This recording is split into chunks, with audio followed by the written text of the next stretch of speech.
मदन राठौड़ ऐसा फैसला दे रहे हैं जैसे खाप पंचायत दे रही हो कि हनुमान बेनीवाल का समाज से बहिष्कार करना चाहिए। इसमें मैं हाईकोर्ट के एडवोकेट उनसे बात करी, मैं आपराधिक मुकदमा दर्ज करूंगा इनके खिलाफ, क्योंकि खाप पंचायत भी जो फैसले लेती है ना, खाप पंचायत भी अपने फैसलों में सुप्रीम कोर्ट हाई कोर्ट की मर्यादाओं को ध्यान में रखकर आजकल सुप्रीम कोर्ट हाई कोर्ट के जो अभी के लेटेस्ट फैसले हैं उसमें आपने देखा होगा कि संविधान ने हमें जो शक्तियां दी, अगर मैं गलत गलत तरीके से कोई बात करूं तो मेरे खिलाफ हो जा सकता है, मानहानि का दावा करना है, ये करना है।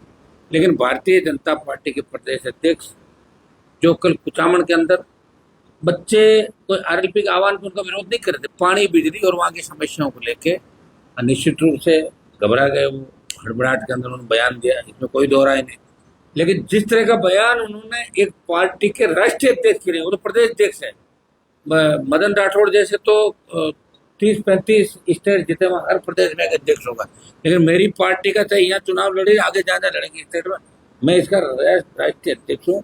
इनको ये कहना इनका कि हनुमान बेनीवाल का सामाजिक बहिष्कार करना चाहिए। एक तरीके से मेरा अपमान है, जो संविधान ने मुझे शक्तियां दी है उनका उन्होंने अवहेलना की, और खाप पंचायत की तर्ज में उन्होंने कहा कि आह्वान करना चाहिए, मीडिया के लोग आप यूं क्यों कर रहे हो, इनका सामाजिक बहिष्कार करो। तो सामाजिक बहिष्कार करने की जो बात उन्होंने कही है, मैं उसकी निंदा करता हूँ। उनकी तबीयत ठीक नहीं है, परेशान है, उसमें कोई दो राय नहीं। छोटे से विरोध प्रदर्शन चलते रहते हैं, हमारा तो पूरा जीवन चला गया है। और अगर लोकतांत्रिक तरीके से कोई विरोध भी करते हैं, कल का विरोध मदन जी का पानी बिजली उनको लेकर बच्चों का था, पहले का मामला था, फिर भी 3-3 मुकदमे हमारे बच्चों में कुचामन में दर्ज किए। या जयपुर में 30 से ज्यादा बच्चों को पकड़ा, जिसमें एसएमएस के अंदर जब राकेश जोशी का मामला था, सरकार से सहमति बनी कि मुकदमे में कार्रवाई नहीं होगी, उसमें भी हमारे एक आरएलपी के नेता को गिरफ्तार करके दूसरे थाने में रखा। रात को लेट तक ये कि भाई भजन लाल जी गुस्सा है, मदन राठौड़ गुस्सा है। आप ये बताइए, लोकतांत्रिक व्यवस्था में अगर विरोधियों पे पुलिस मुकदमे दर्ज करके सरकार चलाना चाहोगे तो लोकतंत्र कैसे होगा? एक तो इंदिरा गांधी की इमरजेंसी को कोस रहे हो और खुद चाहे जैसे आप काम कर रहे हो। साधु संत जिन्होंने आपकी सरकार बनाई, उनके साथ जो वार्ता की, उसमें आप उस वार्ता से भागना चाहते हो। और जो कंकाल जैसलमेर के अंदर में, मदन जी उनको भी बता दो कि आप तो जो कांग्रेस की सरकार थी, एक गाय का कंकाल मिलता था, आपको विश्व हिंदू परिषद, बजरंग दल, फलां टिमका सारे कूदते थे, नाचते थे, जाके ये करो वो करो। आपने 3 साल के बच्चों को बर्बाद कर दिया राजस्थान के अंदर। हमारा नागौरी जो पशु बैल है वो विश्व प्रसिद्ध है, लेकिन जो मेले भरते हैं उसमें 3 साल का जो बछड़ा है वो बैल बड़ा हो जाता है, और आपने उन पर रोक लगा दी। कितने मध्य प्रदेश के अंदर पकड़े गए। आपको जो बीजेपी को काम करना वो तो कर नहीं रहे हो, सिवाय लूट खसोट करने के, स्टेट को बर्बाद करने के। आपको पता है कि मोदी अमित शाह भी राजस्थान की तरफ ध्यान नहीं दे रहे हैं, चुनाव नहीं है, इसलिए जो कर रहा है करने दो। अरे यार, कम से कम शर्म तो करो कि राजस्थान के लोगों ने तुम्हें वोट दिया था पेपर लीक के खिलाफ, वोट दिया था माफिया के खिलाफ, वोट दिया था गहलोत के समय जो सुपर सीएम बन गए थे, जो गुंडागर्दी उन्होंने करी, उन चीजों के खिलाफ। आप तो सारी बातों से मुकर के मदन जी, आप नड्डा जी ने क्या कहा, अमित शाह ने क्या कहा, मोदी जी ने क्या कहा कि आरपीसी पुनर्गठन होगा, पाताल से मैं ढूंढ निकालूंगा। क्या नहीं ढूंढ निकालेंगे पाताल से? आप तो वही कर्म कर रहे हो जो कांग्रेस ने लंबे समय तक यहाँ किया था। और आप ये मत भूलो बार बार हनुमान जी की 0 सीट है। हनुमान जी ने पार्टी बना के देश में संदेश दिया कि राजस्थान में भी पॉलिटिकल लड़ाके पैदा हो गए राजस्थान के अंदर। अब पीछे पीछे घूमने वाले लोग नहीं रहे, घसीटा राम, बहुत से घसीटा राम होंगे बीजेपी के अंदर, जो बेचारे राज्यसभा में जाने के लिए नमकीन लड्डू और यहाँ से देसी घी गायों का लेके दिल्ली में घूम रहे हैं। मैं 3-4 नेताओं की आप शक्ल देखोगे ना, वो जाएंगे नहीं, लेकिन वो अपना ये बता रहे हैं हम राजस्थानी अभी भी ऐसे ही घी लाते हैं गाय का, ये करते हैं, किसी के लिए लड्डू बना के लाते हैं, चूरमा बना के, हमारी संस्कृति होगी। लेकिन आप राज्यसभा टिकट के लिए धंधे कर रहे हो ना, तो एक कतई ठीक नहीं है। और मदन राठौड़ का जो बयान है, बिल्कुल मदन राठौड़ गलत तरीके से इसका बयान है। हाईकोर्ट के वकीलों से मेरी बात हो रही है, अगर इसमें आपराधिक मुकदमा बना तो हम मदन राठौड़ के खिलाफ इस मामले में आपराधिक मुकदमा भी दर्ज कराएंगे। सामाजिक बहिष्कार खाप पंचायत है, क्या खाप के अध्यक्ष है क्या मदन जी? मदन जी की मेरी जाति अलग है, वो तो ओबीसी के अंदर जरूर है वो, लेकिन वो राजपूत राठौड़ नहीं, वो दूसरे वाले राठौड़ है, तो उनकी मेरी जाति अलग, वो मुझे कैसे समाज से बाहर कर देंगे आप बताओ मुझे? ये खाप का सिस्टम है। उसको सरकार ने ये कह रखा है कि संविधान के तहत हमें शक्तियां मिली, हर कोई बराबर है, शेड्यूल कास्ट से लेके ओबीसी से लेके जनरल कास्ट बराबर है, कोई भी तालाब को पानी बेच सकता है, कोई भी दूल्हा घोड़ी पे मैंने बहुत से दूल्हों को घोड़े पे बिठाया, राजा लोग कहते दूल्हे को घोड़े क्यों नहीं बैठते, कैसे बिठाया मैंने। जब एक तरफ तो आप समानता के अधिकार की बात कर रहे हो, एक तरफ आप महिलाओं को आरक्षण की बात करो, एक तरफ आप यहाँ स्वच्छ और वो प्रशासन की बात करो, और दूसरी तरफ जो राजस्थान में लड़ रहा है, जिसने तुम्हें 25 सीट दिलाई पिछली बार, तो मेरे दरवाजे पर आए थे हाथ जोड़ के, जोड़ी झंडे लेके आए थे तुम लोग, और मैंने तुम्हारे जोड़ी झंडे का सम्मान रखा। अगली बार फाड़ दिए ना, सारे सारे चले गए, 11 हारे और 5 जगह प्रणाम किया, कोटा, अलवर, जयपुर, जोधपुर और बीकानेर। मुझे भी कांग्रेस से कोई लगाव नहीं था, क्योंकि कांग्रेस ने बाड़मेर की सीट मेरा पार्टी कैंडिडेट चुरा के ले गए, वो कांग्रेस से नाराज था। मुझे 5 और दरा से हो जाते, 11 और 5 16। तुम लोग आपस में मिल सकते हो, बीजेपी कांग्रेस मिल सकती है। सीएम कहते हैं कि बीजेपी के लोग, कांग्रेस के लोग आधी रात को मेरे पास आते हैं, पकड़ो ना तुम पेपर माफिया, क्यों नहीं पकड़ रहे हो?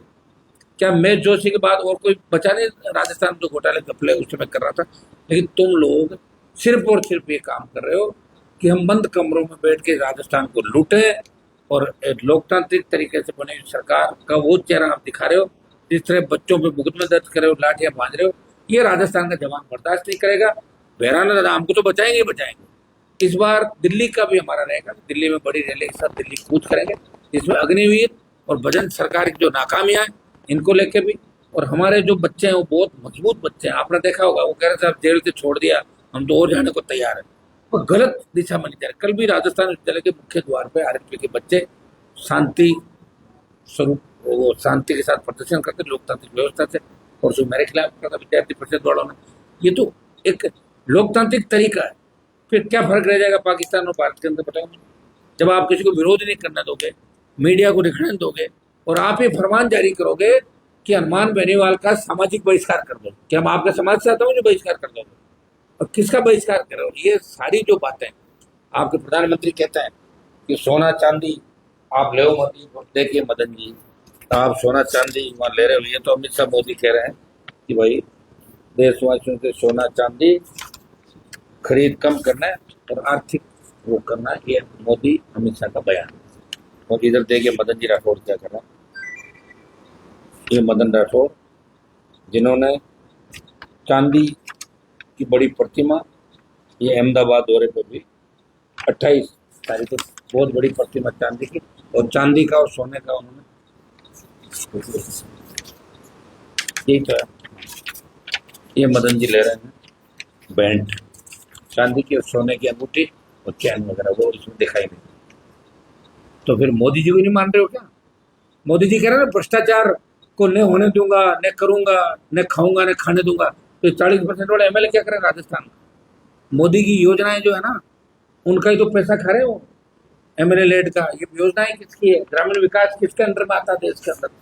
तुम्हारे विधायक पैसे खा रहे हो, इसलिए तुम उनको मान रहे हो कि हमारे हनुमान जी को इसने हरा दिया। हनुमान जी को इसने नहीं हराया, हनुमान जी तो अपनी जगह सही है। मैंने तो उपचुनाव कराया राजस्थान के अंदर, बेचारे हारे थे ना मैन चुनाव मेरे से, मैंने कहा करने तो बेचारों खुश होने दो, मुझे दिल्ली में और जाना था। और जो लड़ता है छोटे मोटे घाव उसके लग जाते हैं, छोटे मोटे लग गए होंगे, और जिसको लेके गए हो वो मेरे ही तो तैयार हुआ आदमी था। लेकिन आपने क्या किया? मेरे यहाँ कम से कम इस तरह भ्रष्टाचार तो नहीं कर रहा था मेरे डर से। तुमने तो 40% का मदद जी, तुमने इतने सौदा किया उसके साथ कि मैं तुम्हें बचाऊंगा। अब बताओ, प्रधानमंत्री की जाति के जरूर हो आप, लेकिन प्रधानमंत्री से बड़े नहीं हो, गृह मंत्री से बड़े नहीं हो, लोग उनका भी विरोध करेंगे। आपका विरोध क्या करते ही विरोध। मुझे याद है पंजाब में जब प्रधानमंत्री का विरोध हुआ था तो बीच में भाग गए थे, अरे हम नहीं कर रहे प्रधानमंत्री का विरोध। और हमने जिस दिन आह्वान कर दिया ना कि राजस्थान में मोदी का विरोध करेंगे, उस दिन तुमसे विरोध रुकेगा नहीं, 5 लाख लोग विरोध करेंगे। और अगर आजमाना है तो अगली बार जब यात्रा हो मोदी की, मुझे बता देना, मैं मोदी का विरोध भी करा दूंगा, तुम्हारी दुकानें भी बंद कर दूंगा राजस्थान के। जिसके पास ताकत है, जिसके पास नौजवान है और वो सही दिशा की ओर चल रहा है, जो गाय की लड़ाई लड़ रहा है, साधु संत की लड़ रहा है, पेपर लीक, नौजवान, किसान, ईडब्ल्यूएस आरक्षण, जो तमाम लड़ाई राजस्थान की लड़ रहा है, उसका कम से कम सामाजिक बहिष्कार की बात करना मदन राठौड़ को शोभा नहीं देता। इनको माफी मांगनी चाहिए। और मैंने भजन लाल जी की तो मूर्खाधिराज का, ये मैंने थोड़े कहा, वेद पुराण से मूर्खों का राजा का जिक्र हर जगह, महाभारत रामायण के अंदर देखते हैं, गूगल में सर्च कर लो कि मूर्खाधिराज कौन है, बोंदूलाल कौन है, फलाना कौन है, तो अपने आप आ रहा है। मैं थोड़ी लाया हूँ सारी चीजें, मैंने तो ठीक कहा मूर्खों की सरकार है। और मूर्खों की सरकार कैसे हुई आप देख लो, सारे सीएम के रिश्तेदार जमीनों का काम कर रहे हैं, जमीनों पर कब्जे कर रहे हैं। प्रमोद इनका सड़ा, जिस एफआईआर हुई, पहले जेल गया, वो भाग गया, उसको मुकदमा दर्ज, संख्या हस्तक्षेप के बाद किया सीएम ने, और उनके ध्यान में उसको नहीं पकड़ रहे हैं। बजरी के अंदर जितनी माइनिंग, दूसरी आपके जो करप्शन जगह जगह आपके लोग कर रहे हैं, आपके प्रवक्ता भारतीय जनता पार्टी के जो कर रहे हैं, 15 से 20 ऐसे उदाहरण मैं दे सकता हूँ, चाहे आरपीटी पुनर्गठन, पेपर लीक की घटनाएं, नीट की, जिससे साफ साफ साबित होता है कि राजस्थान में मूर्खों का राज है और मूर्खाधिराज इस राजस्थान की जनता को 2.5 साल से मूर्ख बना रहे हैं। और 2.5 साल में कुछ भी नहीं दिया, किसी को नहीं दिया। सारे के सारे बच्चे बेरोजगार यहाँ घूम रहे हैं, इनको रो रहे हैं बैठे बैठे, कह रहे हैं गलती हो गई कि हमने इनको वोट दे दिया। भैया तुम्हारी सरकार में तुम्हारी नहीं है, मेरा भी 6 हो गया। अगर 23 में मैं कांग्रेस से अलायंस कर लेता ना तो 140 सीट आती कांग्रेस और आरएलपी की। तुम्हारा दिमाग ठीक कर दूंगा मैं 28 के अंदर और पंचायत चुनाव के अंदर। अभी हम वकीलों से राय लेके और मदन राठौड़ के खिलाफ जो भी कानूनी कार्रवाई होगी, हम लोग मदन राठौड़ की कानूनी कार्रवाई करेंगे। आजकल मैं बहराना धाम के अंदर भी हमारे सारे बच्चे छूट गए, उनको लेकर मैं बहराना भी जाऊंगा। सब लोग साधु संतों के लिए कितने बच्चे जेल गए, किन परिस्थितियों से गुजर रहे हैं। हम केस मुकदमे से डरने वाले नहीं हैं। बहुत से केस मुकदमे लगे, लेकिन केस मुकदमे भ्रष्टाचार के नहीं लगे, बच्चों के लिए लड़ते हुए लगे। जैसे बोझ के कांड के टाइम जब अपराध हुआ था, मेरे समाज के बहुत से बच्चे थे, लेकिन फिर भी मैंने कहा 97-98 के दौर के अंदर कि जो भी आरोपी है उस सलाखों के पीछे होनी चाहिए। 2 साल की सजा भी हमारे को हुई थी, फिर बरी हो गए थे। तो मैंने कहा था अगर लड़ते लड़ते हम घर बैठ जाएंगे, गोली भी लग जाएगी, तो हम रुकने वाले लोग नहीं हैं। लेकिन भारतीय जनता पार्टी की जो हालात राजस्थान के अंदर है, कोई सुनने वाला नहीं। वसुंधरा के समय मैंने देखा था कि वसुंधरा अन्याय करती तो 5 बराबर के मंत्री होते थे जो बात को समझते थे। यहाँ तो हालत ये हो गई, जिन्होंने बीजेपी को वोट दिए वो रो रहे हैं आज बैठे बैठे। हर जाति रो रही है कि हमने राजस्थान को गलत हाथों में सौंप दिया, जिस सीएम को यही पता नहीं कि कौन सा डिपार्टमेंट कहाँ है, किसका एसीएस होता है, किसका प्रिंसिपल सेक्रेटरी होता है, सेक्रेटरी क्या है। और ऐसा एक चीफ सेक्रेटरी लाके पटक दिया जिसको कुछ भी नहीं पता, कहाँ से उठा कर लाए पता ही नहीं। मुझे लग रहा है कि बाहर से लाए होंगे, इस आदमी को कुछ भी नहीं पता। इससे अच्छा तो कोई पत्थर रख देते उस कुर्सी पे, तो उसको देख के लोग चला जाते। काय का चीफ सेक्रेटरी, आप राज्यपाल देखो, कोई भी शादी में बुला लेता है राज्यपाल। क्यों जा रहे हो भाई शादियों में? राज्यपाल की भी जांच होनी चाहिए। तुम्हारा क्या लेना, लोगों क्या कनेक्शन है? कोई और धंधा तो नहीं चालू कर लिया राजस्थान में ये शादी में जाने का? भाई और नहीं बच्चे तो और सही। यहाँ तो नई नई चीजें लोग ढूंढ रहे हैं राजस्थान के अंदर, क्योंकि चोरों की सरकार है और कांग्रेस के सारे रिकॉर्ड भारतीय जनता पार्टी की मूर्खों की सरकार तोड़ देगी।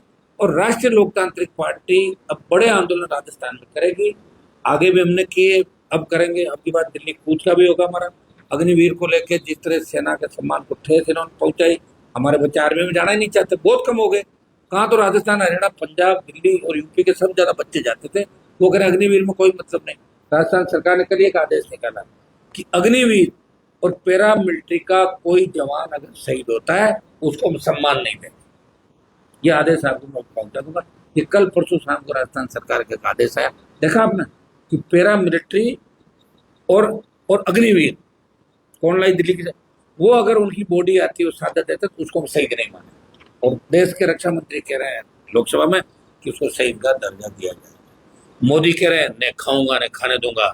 मदन राठौड़ कह रहे हैं 40% खाएंगे और हम इसकी रखवाली करेंगे कि कुछ हिस्सा हो सकता है। पता नहीं क्या सेटिंग इनकी होगी कि 40% वालों को बचा रहे हैं। तो ये गोरख धंधा राजस्थान में जो चल रहा है, इसको हम बंद कराएंगे। पूरी नौसिखियों की फौज है, काजल टीकी और जो चूड़ियां बेचते थे दौसा के अंदर, वो लोग यहाँ पार्टी के अंदर अच्छे पदों में बैठे। बताओ वो इतिहास उठा के देखो, 15 साल 20 साल 25 साल पहले का। और चुनौतियां हमारे को दे रहे हैं। कोई चुनौती दे सकता है हमारे को? ज्यादा चुनौती दोगे भारतीय जनता पार्टी 10 पे आ जाएगी वापस 28 का। ये भी ध्यान रखना, जैसे कांग्रेस 21 पे आई थी, बीजेपी भी 10 सीट पे आ जाएगी। मदन जी अपना आपको संभालो, डॉक्टर को दिखाओ। आप परेशान हो, लोग कोई आप जबरदस्ती अपने ऊपर मत लो। कोई आपको इतना बड़ा नेता राजस्थान में नहीं मानता। और ये गलतफहमी छोड़ दो कि आपकी वजह से कोई शिव सर आ रहे, फलाना आ रहे। 28 का चुनाव तक रह जाना, आप रहोगे नहीं, बीच में हटोगे। दोनों भजन लाल के साथ आपकी भी रवानगी होगी और रह गए 28 में, तो सबसे आज तक का रिकॉर्डेड चुनाव होगा जिसमें भारतीय जनता पार्टी 10 से 11 सीट नहीं होगी राजस्थान।